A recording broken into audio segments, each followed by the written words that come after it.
Canada's destitute are starved and frozen. Yikes. August 20th, 2023. Destitute Canadians suffer from starvation, and in the winter they are being frozen alive.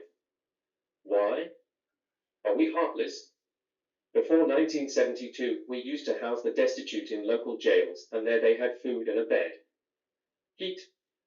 After 1972, we left them at the mercy of the elements and our heartlessness.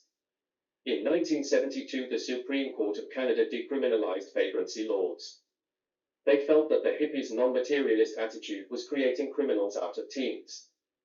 Today, this extermination camp in our ghettos is like the contemporary California extermination camps. Should we go back to 1972 and remember that the destitute are seriously tempted to steal to get food? That's why they were locked up. Today, the cities are actually expected to house and feed the destitute, like they were throughout history, to prevent theft and robbery. But heartless Canadian citizens can't even master stop signs, so the poor are doomed to a lifetime of starvation as well as freezing every winter. Resurrecting public civic duty, ethics, conscientiousness, and law-abiding behavior would preform a miracle to end our unhit concentration camps, but COVID created a population unable to imagine law-abiding streets, citizens, and capital cities. Look at Toronto's ghetto extermination camps this winter. Let's liberate and feed these inmates today. We don't need to continue offending tourists by proudly exterminating our poorest citizens in plain view. Let's chat. In 1972, the Supreme Court of Canada decriminalized vagrancy laws. The cities were responsible for housing vagrants in their jails, and the vagrants did not die. After 1972, the vagrants froze and starved to death. Half a century of mass murder and extermination camps are in full swing after COVID and zero help for the destitute. Vermin, suicide, drugs, airplane glue, gas sniffing, stabbings, guns, etc. In spring 1945, when dark as horrors were seen in stark photos, we vomited. Today we look the other way. Why? Are we that awful? Our fellow Canadians are still under our care, even if we can convince ourselves otherwise. Cities are where no one obeys traffic laws, and the capital cities are the same. Ethics, consciences, and law-abiding behavior would solve the problems we possess, but no one cares.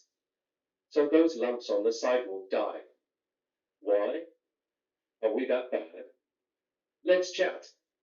When my job went up in flames after 30 years, I saw the distressing lack of compassion for my bad luck. It scared the hell out of me. The people who are in these camps are not all junkies, folks. Often they are there because of being ripped off or some nasty misfortune.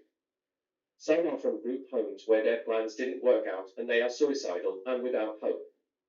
Exterminating Canada's zombies is not acceptable.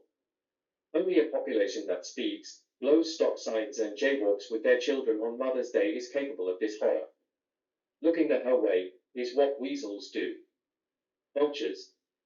True patriot love the true north strong and free, standing on guard for thee, with glowing hearts.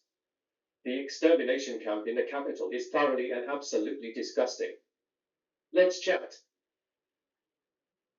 In 1972, the Supreme Court of Canada decriminalized vagrancy, and the destitute were no longer criminals being housed and fed in city jails. Now are we left to starve and freeze to death. Canadians are proud of looking the other way as their fellow Canadians starve and freeze. Canadians have no ethics and their traffic signs don't work in Ottawa due to a lack of conscientiousness, ethics, civic duty, and law-abiding behavior among the federal civil servants. Ditto the provincial capitals. For half a century Canada has run these happy extermination camps and we wear a halo. Let's chat. In 1945 we liberated Dachau. Now it's Canada's turn to feed and house our horror. Our helpless victims of social negligence.